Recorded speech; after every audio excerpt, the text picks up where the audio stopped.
दोस्तों नमस्कार। दोस्तों, किसी ने कहा अधर्म है, किसी ने कहा पाप है, किसी ने कहा श्री राम शब्द के साथ ही न्याय शब्द जुड़ा है। वही धर्म का प्रतीक है, वही सत्य का प्रतीक है। और दूसरी तरफ से आवाज आई, दरअसल ये आवाज उठाने वाले लोग अधर्मी हैं। ये राजनीतिक विद्वेष के साथ आरोप लगा रहे हैं क्योंकि यह राजनीति करते हैं।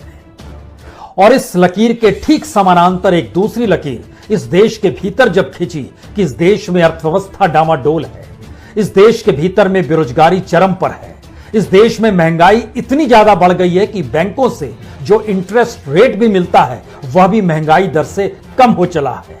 इस देश के भीतर की परिस्थितियां सामाजिक, सांस्कृतिक, आर्थिक और राजनीतिक तौर पर कितनी चौपट हो चली है, लेकिन आवाज हर वक्त आपको दो तीन ही सुनाई देगी।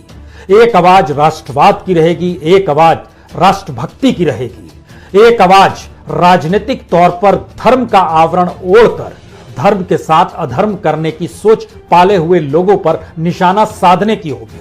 कोई जिक्र नहीं करेगा इस देश के भीतर में एक संविधान है, उस संविधान के मातहत कानून बना हुआ है, उस कानून के तहत ही राज्यों को काम करना है और उसी के तहत इस देश की अदालत हो या नौकरशाही हो, सबको उसी के हिसाब से चलना है। पहेलियां नहीं बुझाते हैं। आज तो जिक्र दरअसल आरएसएस के प्रचारकों का हम करना चाहते हैं, क्योंकि संयोग से भारत के प्रधानमंत्री नरेंद्र मोदी एक वक्त राष्ट्रीय स्वयंसेवक संघ के प्रचारक रहे हैं।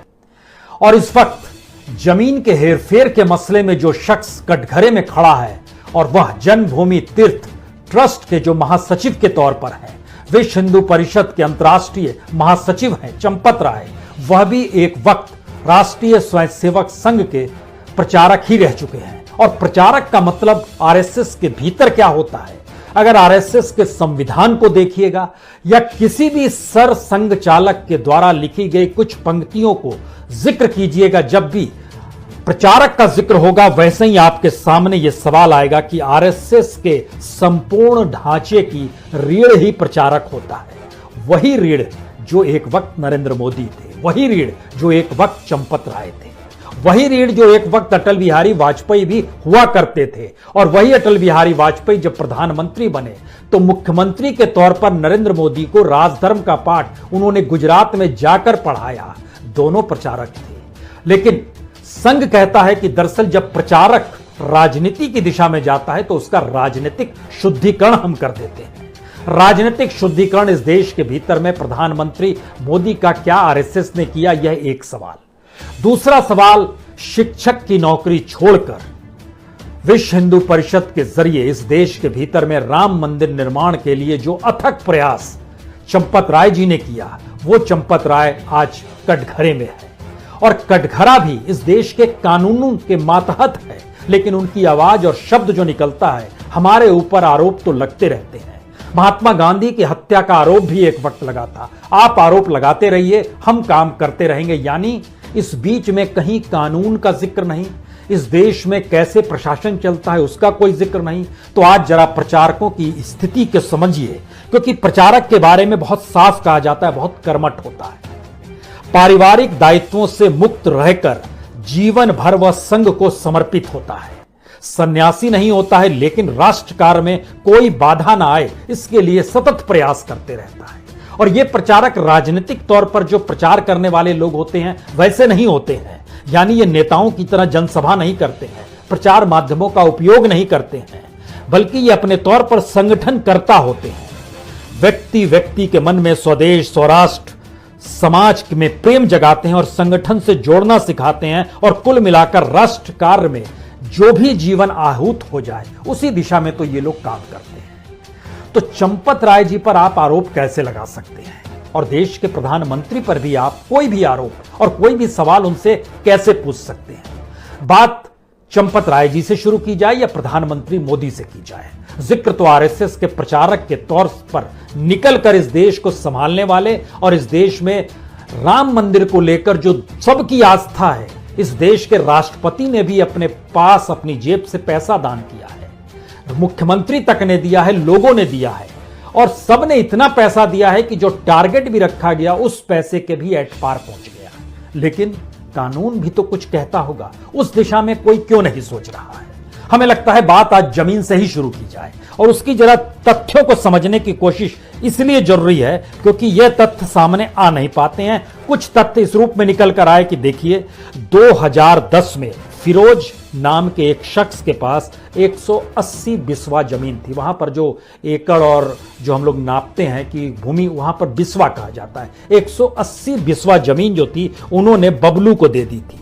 2011 में बबलू ने उस 180 बिस्वा जमीन में से 100 बिस्वा जमीन उन्होंने निकाल कर, जो फिलहाल नाम निकल कर आ रहा है, उनके पिताजी हुआ करते थे इरफान खान, ये नन्हे मियां के नाम से जाने जाते थे। ये सुल्तान के पिता हैं जिनका नाम इस वक्त आ रहा है। उन्होंने उस जमीन को खरीदी 2011 में, लेकिन उस वक्त रजिस्ट्री नहीं कराई और तय जो भी सौदा हुआ, हम उस चक्कर में नहीं जाते हैं, उसकी जानकारी आपको होगी कि 1 करोड़ 2 करोड़ कुछ पैसा दे दिया गया और हर 3 साल के बाद वो नाम परिवर्तित होते रहा, चीजें चलती रही और होते होते ये स्थिति आ गई कि धीरे धीरे 2021 में जब राम मंदिर के लिए जमीन की जरूरत इस ट्रस्ट को पड़ी तो उसने जमीन लेने की परिस्थितियां पैदा कर दी।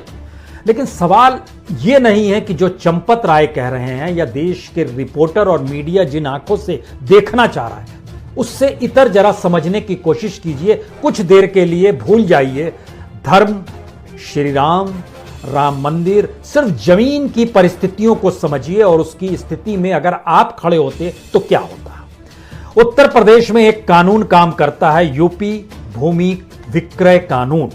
इसका खुले तौर पर उल्लंघन हो गया। इसलिए उल्लंघन हो गया क्योंकि यह नियम बहुत साफ कहता है कि अगर सर्किल रेट और बाजार रेट, इसमें से जिसका भी रेट ज्यादा होगा उसी के जरिए आप भूमि की खरीद फरोख्त कर सकते हैं, क्योंकि उसी कीमत पे आप रजिस्ट्री करा सकते हैं। रजिस्ट्री का मतलब यह होता है जब किसी भी चीज की रजिस्ट्री होती है तो उससे राजस्व का लाभ स्टेट को होता है।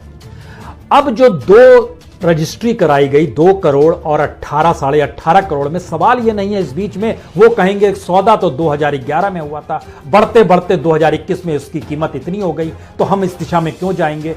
सवाल कानूनी है।